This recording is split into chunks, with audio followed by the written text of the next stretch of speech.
Halo,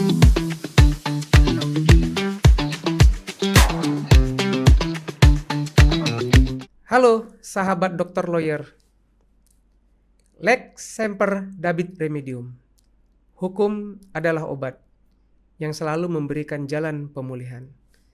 Hari ini kita kedatangan tamu yang sangat istimewa, Bang Bakti Lubis, SH.MH. Apa kabar Bang Bakti? Baik, alhamdulillah.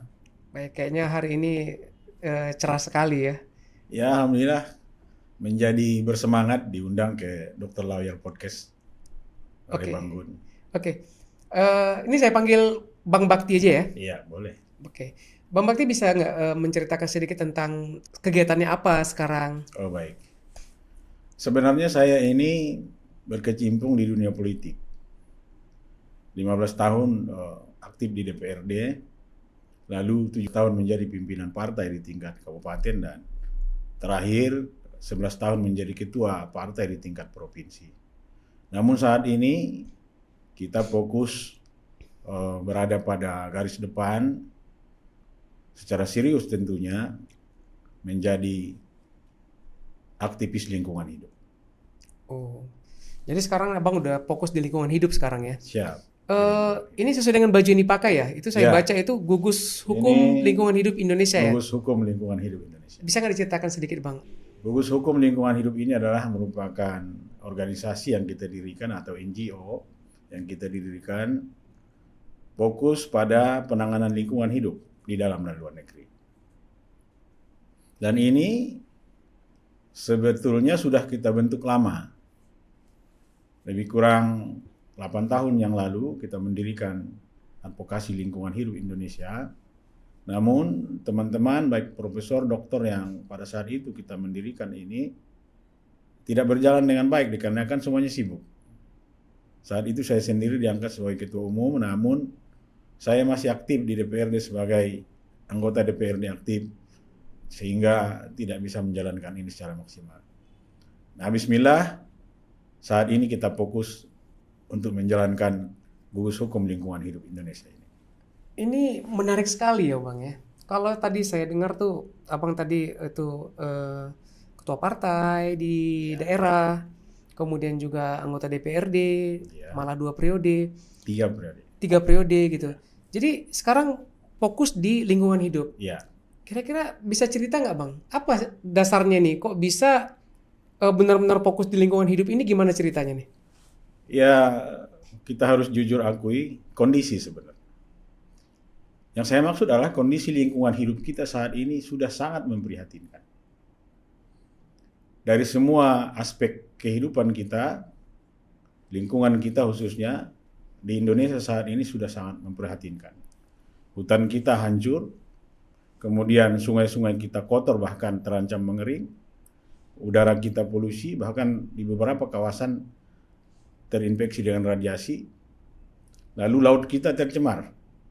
Kalau abang pernah dengar di beberapa wilayah perbatasan, sering sekali setiap tahun laut kita tercemar begitu luar biasa parah. Dan yang paling parah lagi, saat ini ada istilah bahwa negara kita, Indonesia yang kita cintai ini, menjadi tempat pembuangan sampah industri dari beberapa negara. Ini Sampai sangat- seperti itu bang ya? Sampai seperti itu. Tapi Sehingga kita secara sungguh-sungguh di luar sana alhamdulillah masih banyak aktivis-aktivis lingkungan, pakar-pakar hukum lingkungan yang secara konsen saat ini ingin menjadikan lingkungan hidup ini benar-benar terkelola dengan baik. Oke. Kalau kita melihat konsen abang yang begitu tinggi terhadap lingkungan hidup ya bang ya. Oke. Kira-kira fokusnya ini nanti kemana nih arahnya nih? Fokusnya tentu ada 3. Ya. Yang pertama kita harus menguatkan pencegahan atau edukasi. Kemudian kita harus mampu melakukan pendampingan hukum secara maksimal bagi masyarakat yang notabene-nya mereka merasa dirugikan keberadaan lingkungannya. Apakah itu kena polusi atau wilayahnya barangkali hutannya dirusak sehingga mereka mendapatkan dampak yang sangat membahayakan seperti yang terjadi sekarang. Hampir di semua Sumatera kena imbas dari perilaku oknum-oknum atau sebahagian masyarakat yang hanya mengambil keuntungan. Kemudian yang paling penting, kita fokus juga pada litigasi hukum. Litigasi adalah penuntutan hukum. Bahwa siapa saja yang melakukan pelanggaran hukum, melalui forum yang baik ini, saya ingin menyampaikan secara terbuka, kita, Gugus Hukum Lingkungan Hidup Indonesia akan dengan senang hati mendampingi mereka untuk melakukan tuntutan hukum dan langkah-langkah yang kita anggap penting untuk menyelesaikan itu. Wah, ini harus mendapat applause nih, ya. Karena memang masalah lingkungan hidup ini, Bang, itu kan memang ada amanatnya di Undang-Undang Dasar 1945 ya. Pasti. Kemudian ada aturan-aturannya juga ya, Ya. gitu. Kita ini sangat bangga nih, ya. Ada sosok seperti Abang nih yang bakal konsen di masalah Insya lingkungan Allah. hidup ini ya, Insya Allah. yang membantu orang-orang yang terdampak lingkungan ini sangat banyak nih, Bang. Baik. Sekarang aja lagi wabah nih kan Luar biasa. di Sumatera ya. Itu sangat luar Memprihatinkan biasa. sekali. Sangat amat memprihatinkan. Oke, Bang. Jadi secara spesifik kira-kira apa pandangan Abang terhadap lingkungan hidup Indonesia saat ini, Bang? Baik, pertanyaan yang luar biasa. Saya harus jujur akui bahwa kondisi lingkungan hidup kita, sekali lagi saya tegaskan, sangat memprihatinkan sekarang. Pelaku-pelaku kejahatan lingkungan hidup ini sudah barang tentu didominan oleh oknum-oknum yang memiliki sumber daya lebih, yang memiliki finansial, yang memiliki akses ke berbagai stakeholder pemegang kendali pemerintahan kita. Baik itu dengan oknum-oknum aparat hukum, dengan oknum-oknum pejabat pengendali kebijakan di daerah dan pemerintah pusat. Maka dari itu, kita harus serius menangani ini secara bersama. Kita mengajak seluruh aktivis-aktivis hukum yang ada di luar sana untuk peduli dengan lingkungan. Begitu juga dengan masyarakat umum, kita himbau agar benar-benar menjadi pemerhati lingkungan di daerahnya masing-masing. Kalau kita bisa melihat kan yang mampu melakukan perusakan lingkungan hidup ini kan orang-orang yang mampu. Orang yang berduit. Nggak mungkin orang yang tidak berduit Iya. mampu melakukan perusakan lingkungan hidup seperti Iya, itu kan. mampu dari segi finansial dan memiliki akses kepada berbagai macam elemen penyelenggara pemerintahan. Nah, dengan kondisi yang seperti itu, Bang, Ya. tentu kan Abang akan berhadapan nih dengan orang-orang yang punya kemampuan tinggi dengan akses yang begitu baik ya, jelas kepada ya dalam tanda kutip lah oknum-oknum tertentu. Kira-kira bagaimana cara Abang dalam menangani permasalahan ini dengan ya oknum-oknum yang seperti itu, Bang? Ya, hambatan itu pasti ada ya. Namun kita berprinsip ketika ada pelanggaran lingkungan, tetap itu menjadi perhatian serius kita untuk melakukan langkah-langkah sebagaimana yang memang menjadi terukur kewenangan kita di lembaga ini. Tidak mungkin kebenaran itu kalah dengan orang-orang yang atau oknum-oknum yang betul-betul memiliki keinginan untuk melakukan perusakan lingkungan. Masih banyak di luar sana aparat hukum kita yang benar-benar serius memperhatikan lingkungan ini. Regulasi kita baik dari pemerintahan pusat maupun daerah masih banyak yang konsen menata lingkungan kita. Meskipun di semua wilayah, di semua tempat pasti ada saja oknum-oknum yang mencari kesempatan dalam kondisi seperti itu. Mencari keuntungan pribadi tentunya. Maka dari itu kita mengajak secara keseluruhan masyarakat dimanapun untuk benar-benar memperhatikan lingkungan ini. Ini kan kita udah jelas nih ya apa Oke. yang akan Abang lakukan, perjalanannya seperti itu. Kira-kira Abang pernah nggak punya pengalaman pribadi ya Oke. tentang lingkungan hidup ini sehingga mungkin ini menjadi dasar inspirasi Abang untuk ada di titik seperti sekarang ini? Ya, pelanggaran lingkungan ini kan sejak ada kehidupan ini sudah ada sebenarnya orang yang melanggar lingkungan itu.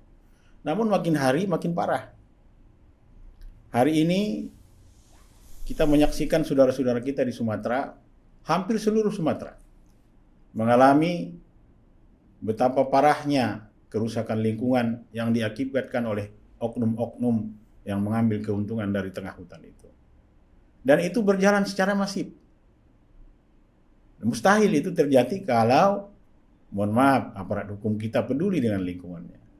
Atau pemegang regulasi pemerintahan kita, baik itu di pemerintahan daerah, pemerintahan pusat sungguh-sungguh mengawasinya. Maka ke depan tidak ada alasan bagi kita untuk membiarkan itu. Baik, Bang. Mungkin Abang bisa sampaikan sedikit ya kepada kita nih dan kepada para dokter lawyer, sahabat-sahabat dokter lawyer ya. Oke. Ini kan sebenarnya aturan yang mengatur ini jelas ya, bukan hanya internasional.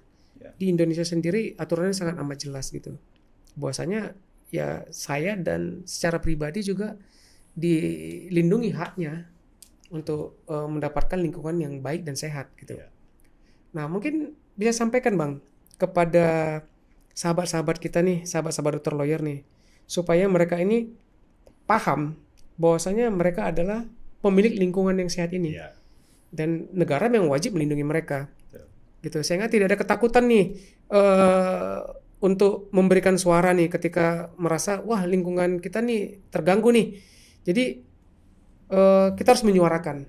Mungkin Abang sampaikan apa yang harus dilakukan oleh sahabat-sahabat kita dan bagaimana cara menyalurkannya. Baik. Yang ingin saya pastikan bahwa seluruh masyarakat memiliki tanggung jawab terhadap lingkungan. Dalam artian tanggung jawab lingkungan itu ada di pundak kita bersama. Maka dari itu kita jaga bersama, kita awasi bersama. Ketika ada pelanggaran-pelanggaran atau perusakan lingkungan di sekitarnya, jangan didiamkan. Silakan dilakukan komunikasi, barangkali melalui pemerintahan setempat, mungkin aparatur desanya, aparatur kecamatannya, atau pemerintahan di tingkat kabupaten. Bila mana tidak bisa dilakukan secara persuasif tentunya, maka sampaikan kepada aparat yang berwenang. Lalu ketika tidak juga ada, katakanlah penyelesaian yang baik. Bila mana itu memang sudah harus, kita dari gugus hukum lingkungan hidup Indonesia dengan senang hati mendampingi itu. Maka silakan melek hukum lingkungan. Perhatikan betul-betul lingkungannya masing-masing. Jangan dibiarkan siapapun yang melakukan perusakan. Barangkali itu. Artinya nanti Abang akan memberikan nanti seperti mungkin nomor yang bisa dihubungin ketika semua pasti. jalur tadi macet ya. Pasti. Ya. Pasti. Nanti ada kita berikan di sini ya Bang. Nanti Iya, kita minta ya. Insya Allah. Baik. Oke. Mungkin ini terakhir Bang. Siap. Statement Abang, mungkin Abang bisa sampaikan statement terakhir Abang tentang permasalahan lingkungan hidup dan statement Abang tentang gugus hukum lingkungan hidup Indonesia ini Bang. Baik. Sahabat Dr. Lawyer Podcast dimanapun Anda berada, dalam kesempatan yang baik ini saya ingin mengajak Anda semua untuk benar-benar menjaga dan menata lingkungan hidup kita dimanapun kalian tinggal. Lalu kita juga mengajak dan menghimbau seluruh aparatur pemerintahan kita, baik itu aparat hukumnya maupun pemegang regulasi kebijakan di tingkat daerah dan pusat, agar menjadikan bencana-bencana yang saat ini dialami oleh masyarakat kita riway kembali, agar ke depan benar-benar kita mampu menjaga ketahanan lingkungan hidup kita. Harus dilakukan bersama, tidak boleh sendirian, sebab kejahatan lingkungan ini sangat-sangat memprihatinkan tentunya bila mana kita tidak berbuat atau tidak menjaga lingkungan yang sudah Allah titipkan kepada kita semua ini. Super sekali. Barangkali itu. Baik. Saya sampaikan terima kasih kepada Bang Bakti ya yang sudah hadir di podcast Dr. Lawyer, yang sudah memberikan informasi juga kepada kita. Jadi kepada sahabat-sahabat Dr. Lawyer harus diketahui bahwasanya menjadi hak kita untuk mendapatkan lingkungan hidup yang baik, dan itu adalah amanat daripada Undang-Undang Dasar 1945. Jadi jangan pernah takut untuk menyuarakan, dan kalau tersumbat saluran-saluran yang sudah diinformasikan sama Bang Bakti tadi sebagai Ketua Umum Gugus Hukum Lingkungan Hidup Indonesia, mungkin nanti bisa menghubungi nomor yang akan kita berikan. Ini nanti akan ada website dan nomor-nomor yang bisa dihubungin ketika terjadi sumbatan-sumbatan tadi. Karena kenapa? Karena kita mempunyai hak dasar terhadap lingkungan hidup yang sehat. Jadi jangan pernah takut. Dari kawasan Menteng, Jakarta Pusat, Dr. Lawyer Podcast menginformasikan untuk Anda.